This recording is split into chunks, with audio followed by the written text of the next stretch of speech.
Hey guys, what's up? It's Packy with the House Bowling Reviews, and today we're going to help Andrew give him some tips on controlling some of that power. All right, so here we have another house review, and this time we're giving Andrew some tips. He's a two-handed righty, as you guys can see from that first shot out the gate. And let's just talk a little bit about some of the things that he gave us. He said he was a college pitcher, and he feels like a lot of that skill translates over to bowling, and I would agree with him. He's got a lot of power. He has for what he has, he is pretty balanced. But the biggest thing he was concerned about was he thinks he's a little too aggressive at the line and maybe needs to tame some of that down. My tip to you would not be to try and tame it down, but to find a way to control it. So a similar statement, just I think a different way of saying it, because I don't want you slowing down anything. I don't want you trying to throw it slower or hit it less. I just want you to do it a little bit differently so we can gain a little more control as well as a little more accuracy and repeatability. So, you clearly have the power. You're two-handed. It looks like you throw it close to 20 miles an hour with about 500 rev rates. You have all the power in the world. And now we're going to talk about how can you repeat one shot to the next. So one of the first things I always look at is, balance at the line. So, you start pretty far back on the approach. Fine. You have a 5-step approach. And I noticed, we got this, we're in this like flamingo position at the line where your knee's not really bent at all. And this leg is just hanging out here for some balance. But I would say this is not the greatest finish position or position at the line. I would like to see you really bend your knee at the line. And what I'm talking about is I want to see your knee. I want to see your knee at this kind of angle here, where we're almost lunging into the approach, and your foot on top of that, your foot's facing this way. I want your foot to be facing your target. I want everything to be pointed towards your target. So, you probably release the ball from over here. So I'm assuming, our foot's going to be facing that way. Our hips are going to be wanting to point the same way. So I want everything pointing the same way. So this hip right here should be a little more square.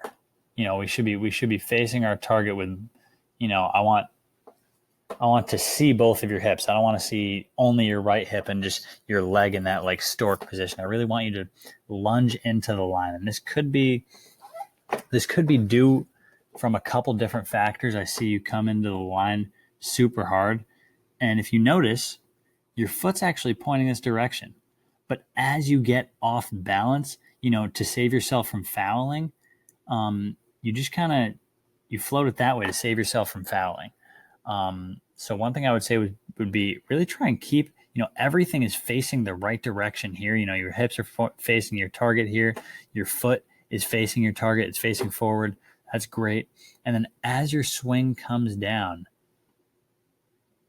we're still in a great position here. The ball is out of your hands and we're still in a good position. And this is what I was talking about when I said that, that knee bend. This is what I was talking about. I want that knee bend to stay like this. Oh, that's an arrow. But I want your knee bend to stay like this. Your foot is a little turned, but it's still facing your target. So we're close on that. We're close enough. And your knee is down. I just think you kind of fly up out of it and you lose a little bit of balance at the line. This is a little bit due to discipline. For me, it's about spine tilt and that trail leg.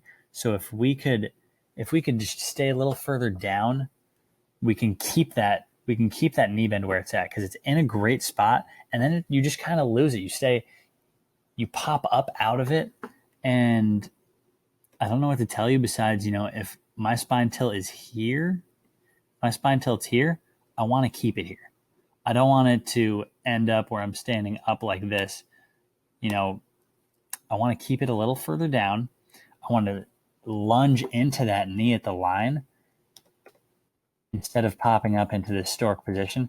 And I want you to keep this trail leg where after it comes up, try and see if you can sit it back down on the ground. That's kind of a tip from me. Where, your trail leg, it does fly up. I get that. It's probably a little bit of why you fly off balance. But if you could, let it pop up and then just bring it back down, I think that's fine.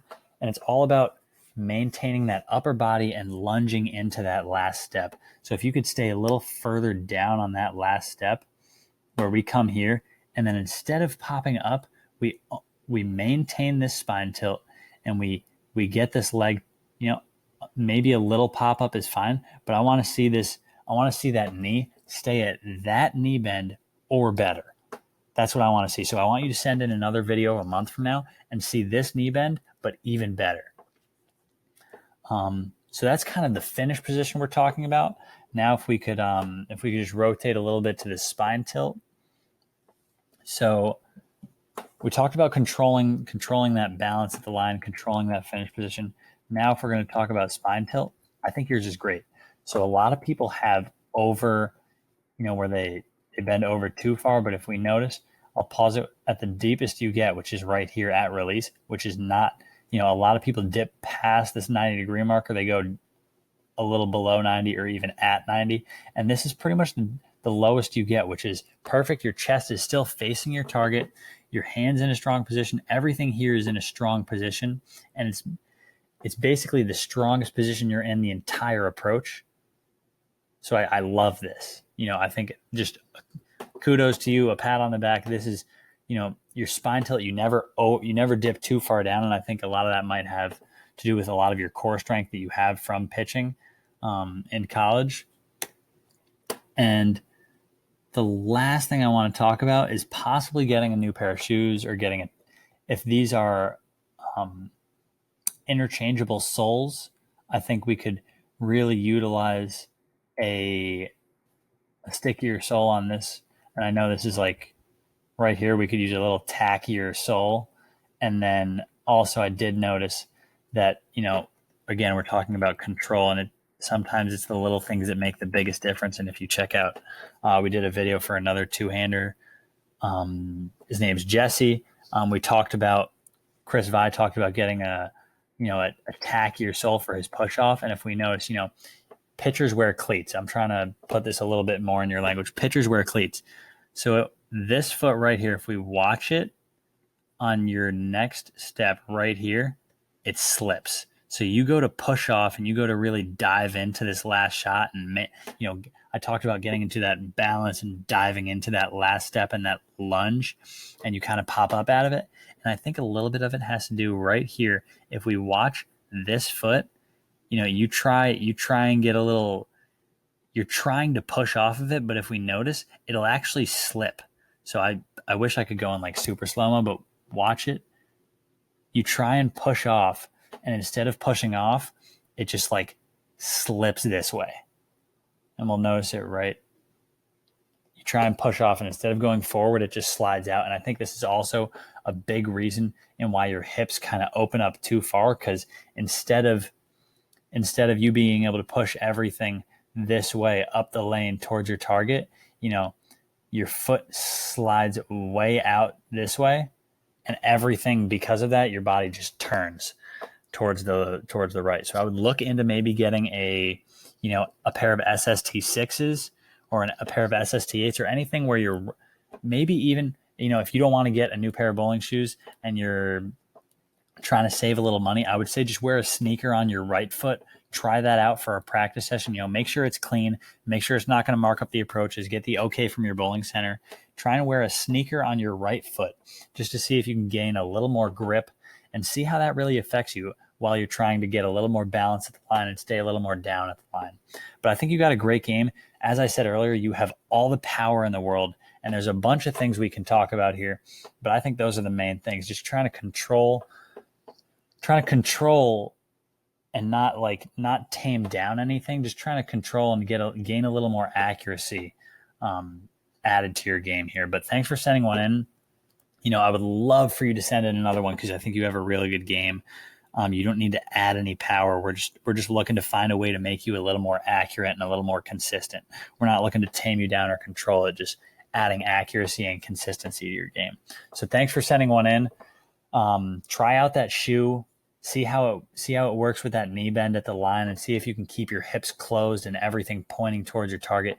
You got a great game, you got a great foundation, and I think that last split second on the approach, if we could just keep it maintained, not pop up, dive into it instead of popping up out of it, I think that's really going to help your game a ton. So thanks for sending a video in. We really appreciate it, and we look forward to seeing some higher scores at it. Thanks again, Andrew, for submitting your video. We really appreciate it, and we hope we could give you some helpful tips. And to everybody else watching, we hope you learned something from the video as well. And as always, down below, you can click a link for a 50% off discount code on a coaching review of your own if you want us to help review a game of your own. And we don't have to submit it to YouTube. We can't. It's all up to you. But link down below for a 50% discount code on your coaching review. So thanks for watching, and we'll see you guys next time.